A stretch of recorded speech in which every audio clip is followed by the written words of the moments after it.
বন্ধুরা, কেমন আছো? আশা করি সবাই ভালো আছো, আমরাও ভালো আছি।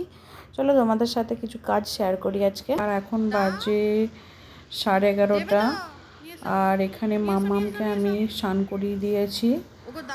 আর অনেক কাজ বাকি আছে যেগুলো সারতে হবে, রান্না করতে হবে। তার জন্য মাম্মাম তো একা একা থাকতে চায় না, আমি কাজ করতে গেলে চিল্লায়। তার জন্য ওকে একটা আপেল দিয়ে দিলাম, ও বসে বসে খাচ্ছে। আর এর ফাঁকে আমি কাজগুলো সারবো। যখনই ও চেঁচামেচি করে তখনই ওকে না কিছু জিনিস দিয়ে দিই খাবার, ও খায় আর আমি অন্যদিকে কাজগুলো করে নিই। আর এখন আমি বাসন ধোবো, কারণ সকালের বাসন ধোয়া হয়ে গেছে, বাসনপত্র। আর এখন খাওয়া দাওয়া হলো, বাসনপত্র আছে অনেক, সেগুলো ধোবো। আর মাছ ধোবো। আজকে মাছ রান্না করব, তাই একটু বেশি চাপ আছে। যেদিনে মাছ রান্না করতে হয় সেদিনে একটু চাপই থাকে, তার কারণ মাছ ধোয়া, মাছে নুন মাখানো, তারপর মাছ ভাজা, তারপর মাছের ঝাল, অনেক কিছু করতে হয়, অনেক রকম খাটুনি আছে।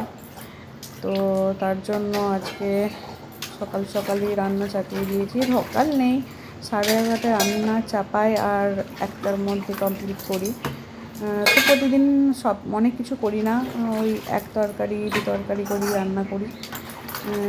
আর এখানে দেখতেই পাচ্ছ মাম্মাম কাঁদছে, ওকে রেখে কাজ করা আমার পক্ষে প্রচুর চাপ হয়ে যায়, তাতেও করতে হয়, কিছু করার নেই।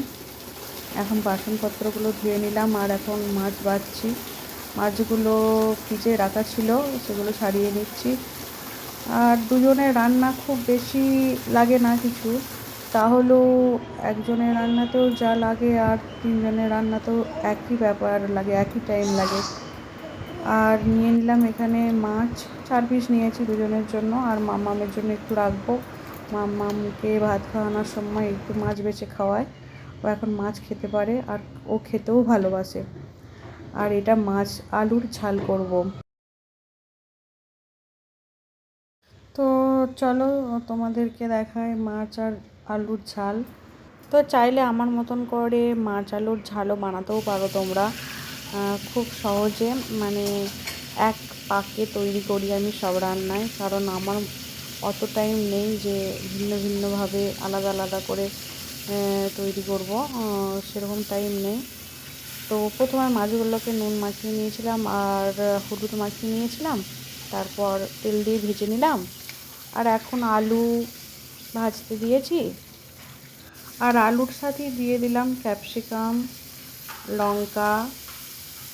এগুলো ভাজা হয়ে গেলে তারপর এখানে দিয়ে দেব সর্ষে বাটনা। সর্ষে বাটনাতে দিয়েছিলাম আমি লঙ্কা আর রসুন, জিরে, সর্ষে, আর অল্প করে পোস্ত দিয়েছিলাম। তো এটা কষিয়ে নিলাম দেখতেই পেলে, আর জল দিয়ে দিলাম। এবারে ভাজা মাছগুলো দিয়ে দিলাম, একটু ঝালটা ফুটতে ফুটতে ভাজা মাছগুলো দিয়ে দিলাম আর ঢাকা দিয়ে দিলাম, কিছুক্ষণ রেখে দিলাম। ব্যাস, দেখো মাছের ঝাল রেডি। আর তো এর ফাঁকে মাম্মামকে একটু ঘুম পাড়িয়ে নেব, কারণ ও অনেকক্ষণ ধরেই চিল্লাচ্ছে, মনে হচ্ছে ওর ঘুম পেয়েছে। তো ওকে ঘুম পাড়িয়ে নিলাম, ঘুম পাড়িয়ে দিয়ে এরপর খাওয়া দাওয়া করব। আর চলো তোমাদেরকে দেখাই কি খাওয়া দাওয়া করব। এখানে মাছের ঝাল, আর এখানে রয়েছে ডাল, আর এখানে কচু আলুর তরকারি আর ভাত। তো বন্ধুরা, তোমাদের সাথে দুপুরের খাবার শেয়ার করলাম। আর তোমরা সবাই সুস্থ থাকবে, ভালো থাকবে।